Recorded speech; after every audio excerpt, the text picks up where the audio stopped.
Hello, welcome to the UK. My name is Lisa. I'm a fostering advisor team leader here at FosterCareUK, and it's my team or our team that deals with all the inquiries when you're first interested in fostering. So we're your first port of call. Today I am going to be talking to Maisie, who is a children's champion here at FosterCareUK, and she's going to be explaining all the lovely things and activities that she does with the children within the area. So, hello Maisie. Hello, I'm Maisie. I'm the Children's Champion for Foster Care UK. I've nearly been with them a year in January, so yeah, it's been a busy year. Great, thank you. So, can you just tell us a bit more about what your role entails, Maisie, what you do, how you work with families? So my role within Foster Care UK is mainly working and supporting our children and young people within our foster families. This also does include their own children. I mainly work closely with our supervising social workers team, where they will identify children and young people that might require a bit of support in several different areas that I might be able to help with. Or it just includes to another adult in their lives that they could gain trust, and I'm there within the agency for children and young people to come to and talk to. Brilliant. So you work with the whole family. Do you work with the birth children as well within the families? Yes, I work with birth children and obviously any other children that might be in the family. They are also invited to any of our events and activities that take place throughout the whole year. So everyone's included in my work. So I dip into a bit of everyone. Yeah. So is this the work that you do mainly group work or one-to-one or a mixture of both? So on a weekly basis, I do one-to-one direct work with children and young people. This is set up by me and the supervisor social worker and the foster family. This is when a child or a young person might need support as in with their friendships, building up their self-esteem and confidence, their independence, loads of ranges of areas of development, and then I will liaise with supervised social worker foster family and set up those weekly direct sessions, and then every week me and the child or young person will plan them and we'll set little goals each week, and then after 6 to 10 sessions we will then review and see how we're getting on, and usually there's a big achievement and we celebrate and praise what we've achieved across those times. But this is mainly we usually go out in the community or we can do it in family time. Brilliant. So do you work with the supervising social workers, Maisie? Sorry. Do you work quite closely with the supervising social workers? Yes, so I work with them daily. We liaise together and communicate about how the child is or the young person and how they're settling in and how they are getting used to me.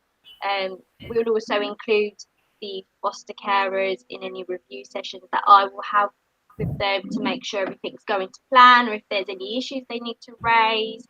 So there's always ongoing support in all directions. Brilliant. Have you got any about a family that you've worked with or a young person that you've worked with and it's really made a difference? So I've worked with quite a few young people now. A couple of them are teenagers who aren't independent or don't feel confident enough to go into shops by themselves. Over time, I've built their confidence up, and the overall goal was to get them to go into a shop and buy something by themselves, and we managed to do that, to go and buy some lunch somewhere, and this young person was able to do that, and actually they felt very proud of this achievement, and they reflected that 6 weeks ago actually I wasn't able to do that, so it was a nice transition. So how long did you work with the young people for? Is it until they need So you? it kind of ranges on the kind of level, because obviously there's only one of me, so kind of ranges on the needs of the child. So we tend to do 6 direct sessions, so that would be 6 weeks worth, and then we will review to see actually we need a bit more time, so then we'll add on a few more and then review. So yeah, sometimes it is long-term work. There's a young person that I currently have got long-term work with. She goes to college. So yeah, it's supporting the needs and what is needed really. So it's just always reviewed. Yeah. Brilliant. So what have you got planned for Christmas for them, Maisie? So this year we've got a Christmas party. It is a Santa's Grotto themed Christmas party. We are very busy making our decorations and got all the party games and party food planned. At the minute we've got a good number of about 30 young people and children attending, and that's ranging from babies to obviously our older 17-year-olds. So we've got a whole crowd to meet, and yeah, it'd be lovely to get everyone together at Christmas time. And Yeah. Oh, that's good. So you mentioned ages then. The ages of the young people that you work with, are they of all ages, or is it a specific range? They're of all ages that I can support. The youngest I've gone from is 7, and then the oldest is 17. But again, I've also hosted parent and child meetings where we've taken the parent and their child to soft play, so then I get to meet them and also be a children's champion for them. So yeah, I cover everyone, So all just ages. meet their needs as they need. You mentioned soft play there. Is there any other activities that you might do with the children and young people? So this year we've done quite a few activities. We held, for the Jubilee weekend, we held 2 picnics in the park because we cover Kent, South East London and Sussex. We covered 2 large picnics to meet everyone's needs and location, which was a really good turnout, and we played rounders, tennis, we had a massive picnic, we've got our skateboards out. That was really nice. We also went to Ninja Warriors, which is like a trampoline park kind of obstacle course. We've done bowling, mini golf. We've also held in October actually a Christmas card workshop where all the children got together and we all designed Christmas cards, and we all had pizza, which was nice. Everyone is invited to these activities,